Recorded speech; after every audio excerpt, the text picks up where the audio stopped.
Channa took me to the forest, and I exchanged my palace clothes for simple ones. I cut my hair and then told Channa to tell my father that from now on, I would live without a home, in search of perfect peace of mind.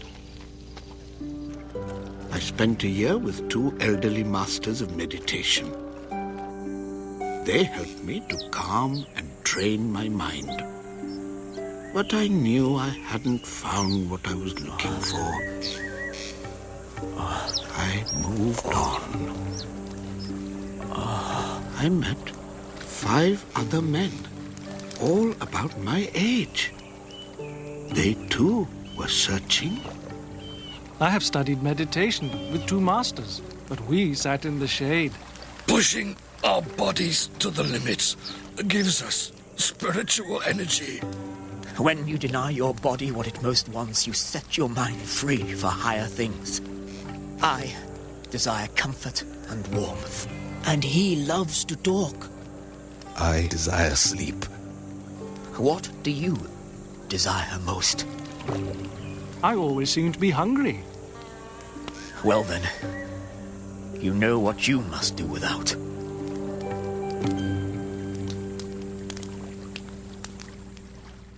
I starved myself for 6 years. By the end, I was eating 3 sesame seeds a day. And yet, the only thing that I could be certain about was that I was close to death. As I prepared to die, I thought of my son and remembered a moment when I was about his age, the meaning of which I suddenly understood.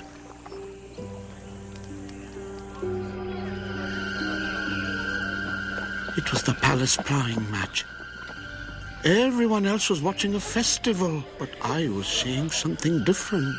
Sweating men and animals, blind milk-white grubs being exposed to the sun, cutworms and insects. Everyone else was enjoying themselves, but I saw just suffering and death. I sat there for a long time, feeling very still. Only in that stillness could I see how things really were. This memory filled me with energy. If I had already felt something of the peace I was seeking when just a child, well-fed and clothed, then I certainly did not need to starve myself to find it again. I decided to eat properly once more.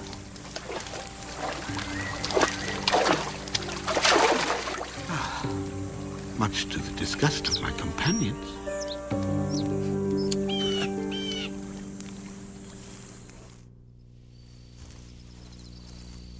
I shall not get up from here until I found the truth I'm seeking. That special awareness, enlightenment. But the mind has a terrible enemy. His name is Mara, and he seeks to tempt and destroy. First, he sent his beautiful daughters.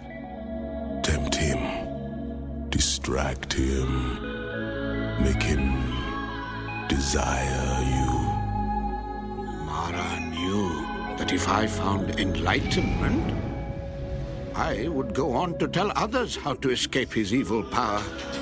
I had to find that moment of stillness again. So, you ignore my daughters. Well, you shall feel the fury of my army.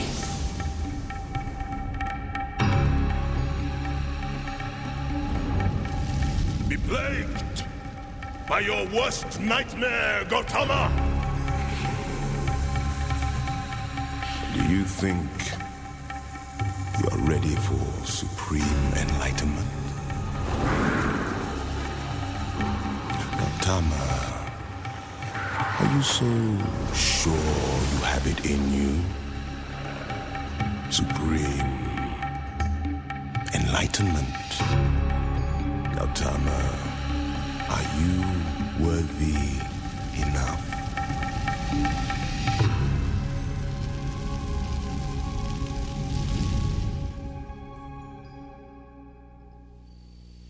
But as I touched the earth spoke. He is worthy. And I saw my hundreds of past lives. And I saw how what I had done in one life influenced the next.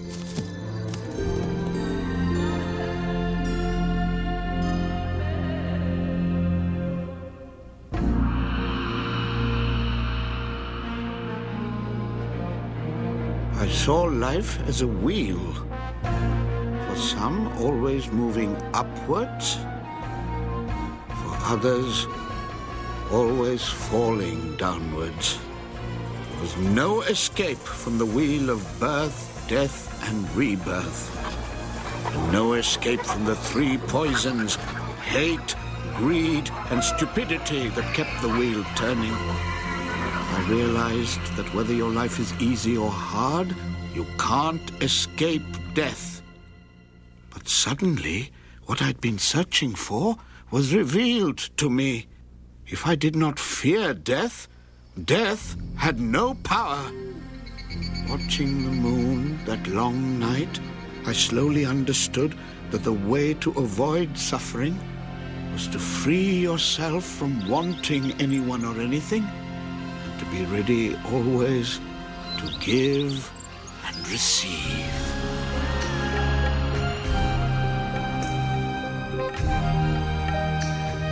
I had found enlightenment. I had become a Buddha, an awoken one.